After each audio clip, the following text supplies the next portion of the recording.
Question number 1 का answer देखो, ठीक है। तो इसमें क्या पूछा है, देखो इस क्वेश्चन को तुम लोग अच्छे से पढ़ लेना, ठीक है। इसमें दिया है कि एक क्लास 10 का मतलब सेक्शन ए और सेक्शन बी होता है, ठीक है। और इस सेक्शन ए में 32 स्टूडेंट है और सेक्शन बी में कितने स्टूडेंट है, 36 स्टूडेंट है। हाँ, तो इसको अच्छे से तुम लोग पढ़ लेना, ठीक है, बुक से। तो देखो 1 नंबर क्वेश्चन क्या है, what is the minimum number of books you will acquire for the class library so that they can be distributed equally among student of section A and section B। Okay, इसमें पूछा है कि minimum number of book कितना लगेगा section A और section B के student के लिए, ठीक है।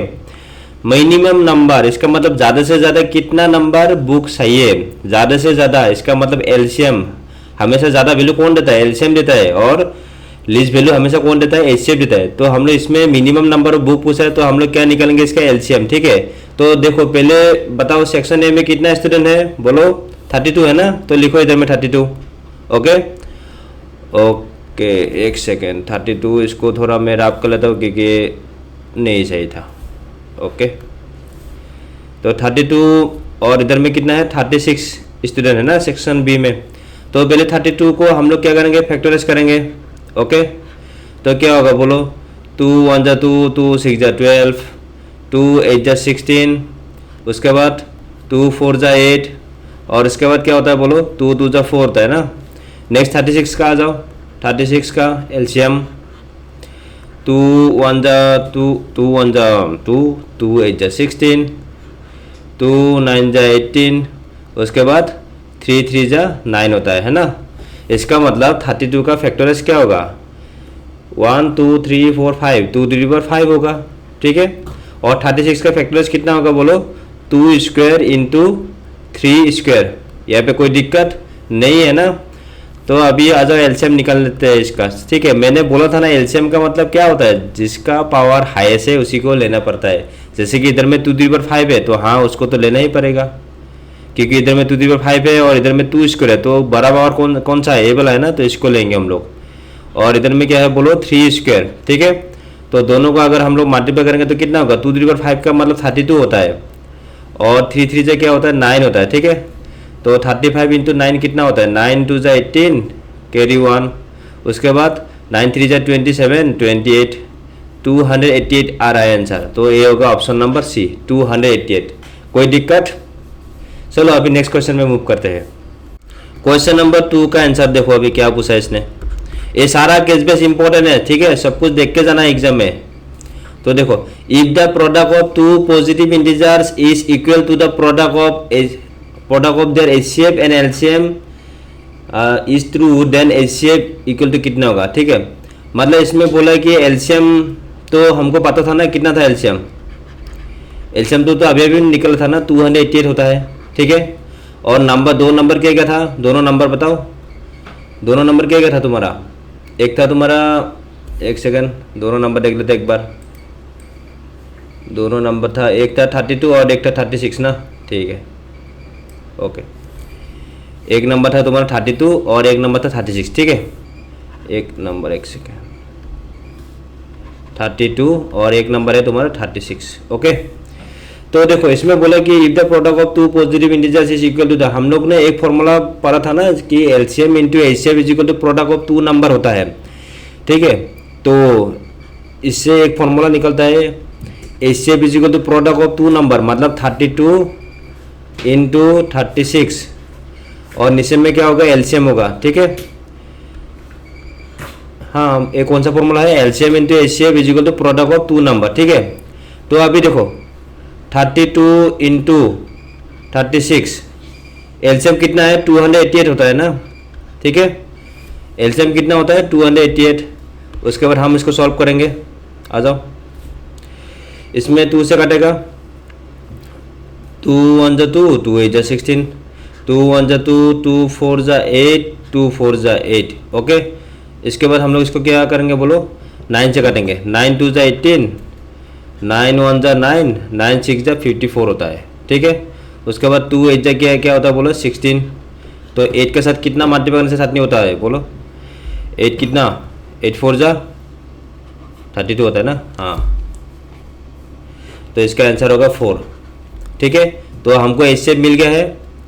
एचसीएफ कितना है बोलो, एचसीएफ होगा इसका 4, तो इसको मैंने ट्रिक मार्क दिया। ठीक है, नेक्स्ट क्वेश्चन में आ जाओ।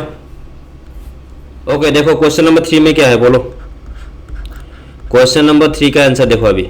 ठीक है, 36 can be express as a product of its primes. Okay, 36 अभी हम लोग ने सॉल्व किया था ना, 36 को हम लोग कैसे एक्सप्रेस कर सकते हैं बोलो। तो पहले इसका हम लोग फैक्टराइज करेंगे 36। ओके, तो ये होगा 2 1 जा 2, 2 8 जा 16, 2 9 जा 18, उसके बाद 3 3 जा 9 होता है। इसका मतलब इसका फैक्टराइज क्या होगा बोलो, 2 स्क्वायर इंटू 3 स्क्वायर। ठीक है, तो कहाँ पे आंसर है 2 स्क्वायर इंटू 3 स्क्वायर, हाँ ए वाला, तो ऑप्शन होगा ए इसका आंसर। ठीक है, अच्छा इधर में क्वेश्चन नंबर 14 का आंसर देखो। इसमें बोला कि 7 into 11 into 13 into 15 plus 15 is a prime number, composite number, कौन सा नंबर होगा। तो इस तरह का क्वेश्चन एनसीईआरटी बुक में है। ठीक है, तो इस तरह का क्वेश्चन हम लोग ने प्रूव किया था कि क्या होता है, एक थ्योरम था है ना, और थ्योरम में क्या बोला था कि every composite number is the product of prime number. तो ये तो सारा प्राइम नंबर है ना, तो हम बोलोगे कि 15 तो प्राइम नंबर नहीं है, पर 15 क्या होता है, 3 5 जा 15 होता है, ये भी तो 3 5 जा 15 है ना। तो हम लोग लिखेंगे कि हाँ ये वाला क्या होगा, कॉम्पोजिट नंबर होगा। ठीक है, क्योंकि इधर में प्राइम नंबर है। ठीक है, ओके, तो ऑप्शन होगा 20 का आंसर। नेक्स्ट क्वेश्चन नंबर 5 में आ जाओ। अच्छा, क्वेश्चन नंबर 5 का आंसर देखो।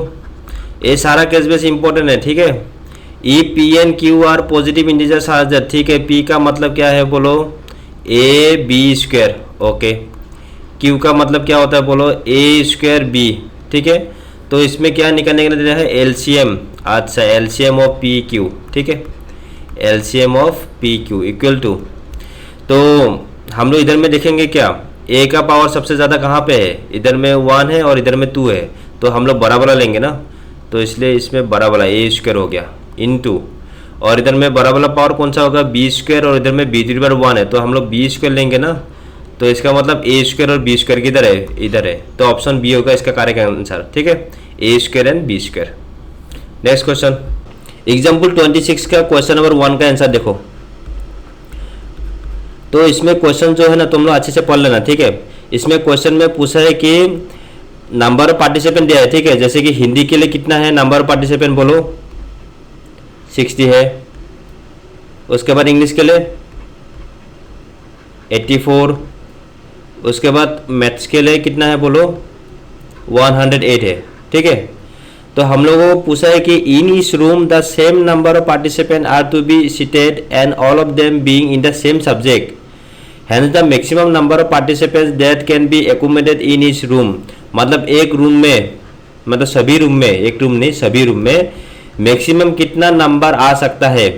ठीक है, तो मैक्सिमम अगर पूछा है तो हम लोग पहले देखेंगे कि मैक्सिमम किस नंबर का, पार्टिसिपेंट का। हाँ, ये क्या है, सारा पार्टिसिपेंट है ना, इसका मतलब इसका मैक्सिमम नंबर, इसका मतलब एचसीएफ निकलता पड़ेगा। ठीक है, तो आ जाओ एचसीएफ निकलता है इसका। तो एचसीएफ कैसे निकलेंगे बोलो, तो सबका हम लोग क्या करेंगे, फैक्टराइज करेंगे। ओके, चलो एक एक करके फैक्टराइज कर लेते हैं। तो इधर में पहले 60 का करते हैं फैक्टराइज, 2 3 जा 6, 2 0 जा 0, उसके बाद 2 1 जा 2, 2 5 जा 10, और इसके बाद 3 5 जा 15 होता है। ठीक है, अभी आ जाओ 84 का फैक्टराइज, 2 4 जा 8, 2 2 जा 4, 2 2 जा 4, 2 1 जा 2, 3 7 जा 21। ठीक है, इसका भी हो गया। अभी 108 का फैक्टराइज करते हैं। ठीक है, यहाँ पे कर लेता हूँ। ठीक है, 108 का फैक्टराइज, तो 108 का क्या होगा बोलो, 2 5 जा 10, 2 4 जा 8, उसके बाद 2 2 जा 4, 2 7 जा 14, 3 9 जा क्या होता है बोलो 27, इसके बाद क्या होगा 3 3 जा 9 होगा, है ना। तो कोई दिक्कत नहीं है। तो इसका मतलब इसका एचसीएफ निकालेंगे, तो पहले इसका फैक्टर अच्छे से लिख लेता हूँ इधर में। ठीक है, आ जाओ। तो तुम्हारा पहले क्या होगा 60। ओके, 60 के लिए क्या है बोलो, 2 स्क्वायर इंटू 3 इंटू 5 होता है फैक्टराइज। उसके बाद 108 के लिए देखो, 108 के लिए क्या होगा, 2 square into 3 cube, 2 square into 3 cube. Okay, और इसके बाद क्या है 84, 84 के लिए क्या होगा बोलो, 2 square into 3 into 7, 2 square into 3 into 7। कोई दिक्कत यहाँ पे, कोई तो दिक्कत नहीं है ना। तो अभी हम लोग इसका क्या निकालेंगे बोलो, HCF, क्योंकि इसमें बोला कि maximum number of participant. Okay, अगर मैक्सिमम नंबर ऑफ कुछ रूम अगर दिया होता तो हम लोग कुछ अलग निकालेंगे, ठीक है। पर इसमें पार्टिसिपेंट का मैक्सिमम नंबर पूछा है, तो HCF ऑफ ये तीनों का HCF क्या होगा बोलो। HCF का मतलब क्या था, जिसका पावर सबसे लो होता है उसी को लेना पड़ेगा, ठीक है। तो इधर में 2 स्क्वायर 2 स्क्वायर 2 स्क्वायर, तो 2 स्क्वायर ही लेना पड़ेगा, सबसे कॉमन होना पड़ेगा। 3 इधर में 1 है, इधर में 3 का पावर 3 है और इधर में 3 का पावर 1 है, तो बड़ा वाला नहीं, छोटा वाला पावर लेना पड़ता है। ओके, और इसमें 5 है और इधर में 7 है, दोनों को हम लोग नहीं ले सकते क्योंकि 5 इधर में है पर इधर में नहीं है, ठीक है। तो इसका मतलब होगा 4 इंटू 3, तो HCF क्या होगा बोलो 12। मतलब मैक्सिमम नंबर ऑफ पार्टिसिपेंट कितना हो सकता है एक रूम में बोलो, कितना हो सकता है, 12 हो सकता है ना। अभी एग्जाम्पल 26 का क्वेश्चन नंबर 1 का आंसर देखो, ठीक है। 1 नंबर आंसर में क्या पूछा है, the minimum number of rooms required during the event. अच्छा, मिनिमम नंबर ऑफ रूम पूछा है, तो तुम लोग तो बोलोगे सर मिनिमम पूछा है ना तो हम लोग एलसीएम निकालेंगे। नहीं, पहले देखना मिनिमम नंबर ऑफ क्या है, रूम है या फिर पार्टिसिपेंट है। इसमें जो डाटा है ये सब कुछ 60, 84, 108 ये सब कुछ क्या होता है, नंबर ऑफ पार्टिसिपेंट है। पर इसमें पूछा है कि मिनिमम नंबर ऑफ रूम पूछा है, ठीक है। तो दोनों अलग अलग चीज़ हो गया, तो हम लोग इसमें एलसीएम नहीं निकालेंगे, ठीक है। तो आ जाओ, तो पहले हिंदी टीचर के मतलब हिंदी पार्टिसिपेंट के लिए नंबर ऑफ रूम निकलते, ठीक है। Number of room for Hindi participant, ठीक है। पहले इसमें शॉर्ट फॉर्म में P डॉट लिख दे, मतलब पार्टिसिपेंट है। तो हिंदी पार्टिसिपेंट का मिनिमम नंबर ऑफ रूम कितना होगा, तो पहले बताओ टोटल पार्टिसिपेंट कितना है हिंदी के लिए, 60 है ना। हाँ, अभी देखो इसमें क्वेश्चन नंबर जो 1 था तुम्हारा, 1 नंबर में हम लोगों ने क्या निकला था, इसमें maximum number of participant that can B accommodated in each room. मतलब एक रूम में ज़्यादा से ज़्यादा कितना पार्टिसिपेंट आ सकता है, 12 आ सकता है ना। तो इसलिए इधर में कितना है टोटल हिंदी पार्टिसिपेंट 60 है, तो इसको हम लोग 12 से डिवाइड करेंगे क्योंकि एक रूम में 12 पार्टिसिपेंट आ सकता है। तो टोटल कितना नंबर ऑफ रूम होगा बोलो, 5 होगा। कोई दिक्कत इधर में, number of room for Hindi teacher के लिए, हिंदी पार्टिसिपेंट के लिए कितना है, 5 है। ओके, तो नंबर ऑफ रूम फॉर ये क्या है, इंग्लिश होगा, ठीक है। इंग्लिश पार्टिसिपेंट के लिए कितना है, तो पहले बताओ इंग्लिश पार्टिसिपेंट कितना है, टोटल 84 है, ठीक है। तो एक रूम में कितना पार्टिसिपेंट आ सकते हैं, 12, तो 12 से डिवाइड करेंगे ताकि हम लोगों को नंबर ऑफ रूम पता चले। तो नंबर ऑफ रूम कितना होगा,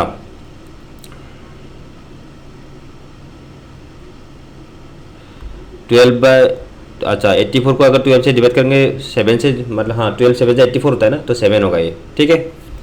उसके बाद और आ जाओ, और क्या है, मैथ्स के लिए अभी निकलना है number of room for maths participant. अच्छा, पार्टिसिपेंट को मैंने P डॉट लिख दिया है, कौन कितना लिखेगा है कि नहीं। इसमें टोटल कितना था, पार्टिसिपेंट 108 था ना मैथ्स के लिए, हाँ।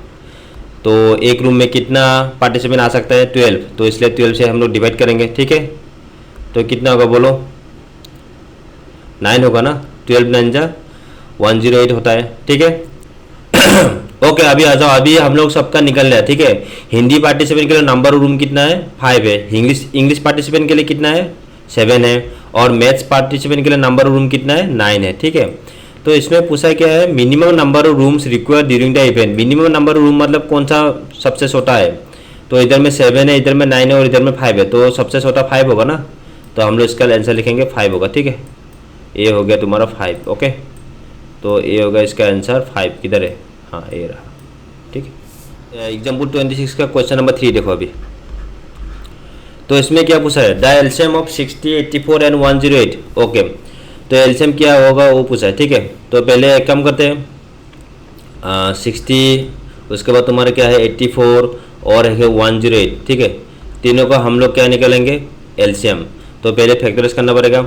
आ जाओ, 60 का फैक्टराइज क्या होता है बोलो, 2 3 जा 6 0, उसके बाद 2 15 जा 30, और इसके बाद क्या होता है बोलो, 3 5 जा 15 होता है। नेक्स्ट आ जाओ 84, 84 का मतलब क्या होगा, 2 4 जा 8, 2 2 जा 4, इसके बाद 2 2 जा 4, 2 1 जा 2, 3 7 जा 21, उसके बाद होगा 108, 108 का देखो 2 5 जा 10, 2 4 जा 8, 108 एम्बुलेंस, अरे एम्बुलेंस नहीं है, 2 2 जा 4, 2 7 जा 14, 3 9 जा 27, उसके बाद क्या होगा बोलो 3 3 जा 9, ठीक है।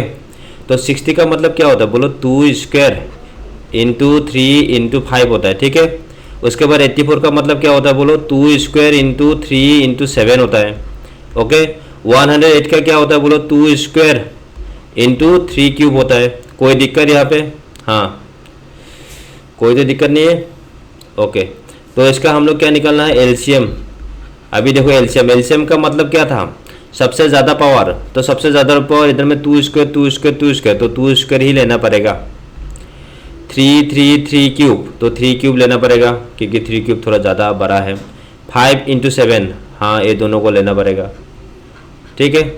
तो सबको हम लोग क्या करेंगे, मल्टीप्लाई, तो मल्टीप्लाई करके आंसर क्या होगा देखो, 2 2 जा 4, 3 क्यूब मतलब 27 होता है, और ये 5 7 जा 35 होता है, ठीक है। तो 4 7 जा 28, उसके बाद 4 2 जा 8 9 10, 108 इंटू 35 हम लोगों को मल्टीप्लाई करना है, ठीक है। तो आ जाओ मल्टीप्लाई करते हैं, क्या होता है देखते हैं, ओके। तो 108 इंटू 35, 5 8 जा 40, कैरी 4, 5 0 जा 0, 4 5 1 जा 5, 8 3 जा 24, कैरी 2, 3 0 जा 0, 2 3 1 जा 3, तो सबको प्लस करेंगे, 0 4 4 8 7 और 3, इसका मतलब इसका आंसर क्या है 3780, ठीक है। तो ऑप्शन किधर में देखो अभी 3780, हाँ ऑप्शन नंबर होगा ए, ठीक है। था ना, एसीएफ कितना था 12 था, और एलसीएम भी अभी हमको मिला था, कितना था एलसीएम इसका 3780, ठीक है। तो दोनों का क्या करना है, प्रोडक्ट, तो दोनों का प्रोडक्ट करेंगे हम भी, आ जाओ। तो क्या है 12 इंटू 3780, तो दोनों को मल्टीप्लाई करने से क्या होता है, वही होगा आंसर इसका, ठीक है। तो पहले चलो मल्टीप्लाई करके देख लेते हैं। इसमें क्या है 3780 है, तो हम 0 नहीं लिखेंगे क्योंकि 0 हमको पसंद नहीं है। 8 2 जा 16, कैरी 1, 7 2 जा 14 15, कैरी 1, 3 2 जा 6 7, 8 1 जा 8, 7 1 जा 7, 3 1 जा 3, 6, 5 के साथ अगर 8 प्लस करेंगे तो 13 होता है, 7 7 14 15 होगा ये, है ना। और इधर में क्या होगा बोलो 3 a 4 हो गया, तो इसका मतलब आंसर होगा 4 5 3 6, ठीक है। तो अभी हम लोग इसका आंसर देखेंगे किधर गया, 4 5 3 6, और रुको एक 0 था ना, हाँ पसंद नहीं होगा तो क्या होगा, उसको तो लिखना तो पड़ेगा, ठीक है। चलो लिख दिया, इसका आंसर होगा 4 5 3 6 0, ओके। नेक्स्ट क्वेश्चन नंबर 5 में आ जाओ।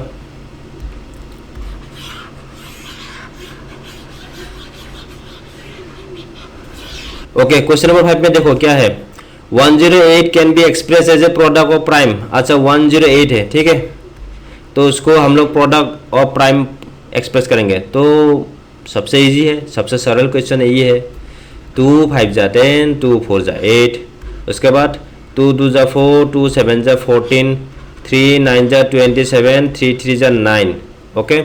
तो 108 का अगर हम लोग फैक्टराइज करेंगे तो कितना आ रहा है, 2 स्क्वायर इंटू 3 क्यूब, ओके। तो इसका आंसर कौन सा होगा, 2 square into 3 cube, option number D होगा, ठीक है। तो ये हो गया तुम्हारा एग्जाम्पल 25 एंड 26 का केस बेस, ओके। उसके बाद हम लोग नेक्स्ट क्वेश्चन सीखेंगे अभी। अच्छा example 27 a very important case base है, ठीक है। एग्जाम्पल 27 का क्वेश्चन नंबर 1 देखो, इसमें क्या बोला है, what is the value of x. तो देखो इधर में 5 और 2 7 8 3 जो है ना, ये दोनों क्या है, एक्स का फैक्टर है, ठीक है। इसका मतलब ये दोनों को मल्टीप्लाई करने से एक्स का वैल्यू आ जाएगा। तो आ जाओ 5 इंटू क्या होता है 2 7 8 3 को अगर हम लोग मल्टीप्लाई करेंगे तो इसका आंसर मिल जाएगा। तो आ जाओ इसको मल्टीप्लाई करते हैं, 2 7 8 3 इंटू 5। अच्छा ऐसे ही करते हैं, 5 3 से क्या होता है 15 होता है, कैरी 1, 5 8 जा 40, कैरी 4, उसके बाद 5 7 से 35, 39 हो गया, और इधर में कैरी 3, 5 2 10, 11 12 13, तो 13915 होगा इसका आंसर। ओके, अच्छा क्वेश्चन नंबर 2 का आंसर देखो। अभी क्वेश्चन नंबर 2 का आंसर इसमें क्या है, what will be the value of y, मतलब इसमें जो वाई का वैल्यू है वो क्या पूछा है बोलो। तो इसमें वाई का वैल्यू कैसे निकालेंगे हम लोग, देखो इधर में अगर 27 वाई का वैल्यू अगर सही है तो तुम लोग एक काम करना, 2783 जो है ना, इसका मतलब देखो y और 253 को मल्टीप्लाई करने से 2783 होता है। तो इसका मतलब 2783 को अगर हम लोग 253 से अगर हम लोग डिवाइड करेंगे तभी तो आंसर आएगा ना, है कि नहीं।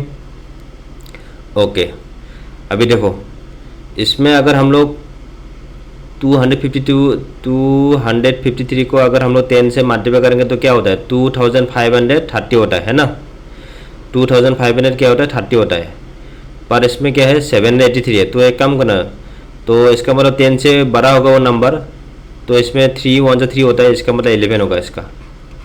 ओके, वाई का वैल्यू क्या होगा बोलो, 11 होगा, ठीक है। ओके, अभी क्वेश्चन नंबर 3 का आंसर देखो, what is the value of Z.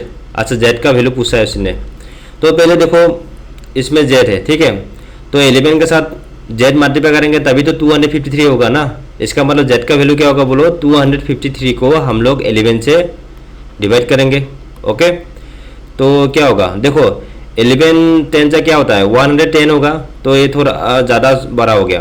तो 11 20 से क्या होता है 220 होगा, है ना। इसका मतलब 20 से बड़ा होगा तो क्या होगा, 1 के साथ क्या मल्टीप्लाई करने से 3 होता है, 3 ना, तो इसका मतलब इसका आंसर होगा 23। ओके, इसका आंसर होगा 23। तो हम लोग इसमें लिखेंगे वैल्यू ऑफ क्या होता है, the value of z is equal to 23 होगा। ओके, नेक्स्ट आ जाओ क्वेश्चन। ओके, क्वेश्चन नंबर 4 का आंसर देखो। अभी according to the fundamental theorem of arithmetic 13915 is a क्या होगा। तो देखो 13915, ठीक है, ये था तुम्हारा एक्स का वैल्यू। ओके, तो उसको अगर हम लोग फैक्टराइज किया था तो कितना इतना मिला था 5 मिला था। उसके बाद ये वाई का वैल्यू कितना था 11, और इधर में क्या है 11। उसके बाद जेड का वैल्यू क्या है 23, ठीक है, यहाँ पे कोई दिक्कत नहीं है ना। तो इसमें देखो ये सारा क्या है प्राइम नंबर है ना। इसका मतलब हम लोग ने एक थ्योरम पढ़ा था जिसको बोलता है फंडामेंटल थ्योरम ऑफ एरिथमेटिक। उसमें क्या बोला है, every composite number is the product of prime number. इसमें सारा नंबर क्या है प्राइम नंबर है और सबका क्या है प्रोडक्ट है। इसका मतलब एक नंबर क्या होगा कॉम्पोजिट नंबर होगा, ठीक है, तो ऑप्शन होगा ए। नेक्स्ट क्वेश्चन नंबर 5 में आ जाओ। ओके, क्वेश्चन नंबर 5 का आंसर देखो। अभी इसमें 13915 है, ठीक है, तो इसमें कौन सा होगा ऑप्शन वो पूछा है। तो देखो इसमें 5 तो 5 ही होगा। उसके बाद वाई का मतलब क्या था 11। ओके, और इसके बाद क्या है नीचे का हम लोग देखेंगे 11। ओके, इसमें क्या होता है जेड का वैल्यू तो दिया है ना, जेड का वैल्यू अभी अभी हम लोगों ने फाइंड किया था। जेड का वैल्यू कितना मिला था हमको, जेड का वैल्यू 23 मिला था, ठीक है। तो इसका मतलब इसका आंसर होगा 5 × 11 स्क्वायर × 23। तो ऑप्शन कौन सा होगा इधर में बोलो, ऑप्शन नंबर सी होगा, ठीक है। तो तुम लोग को थोड़ा डाउट होगा कि ये वाला नंबर क्यों नहीं लिखा है, क्योंकि देखो फैक्टर 3 का रूल क्या था, जो लेफ्ट साइड का होता है ना, लेफ्ट साइड का जो प्राइम नंबर है वो सभी को लेना पड़ता है, मतलब ये सारे को 1 2 3 4 इस सारे को लेना पड़ेगा, ठीक है। तो होगा इसका ऑप्शन 5 × 11 स्क्वायर × 23। ओके।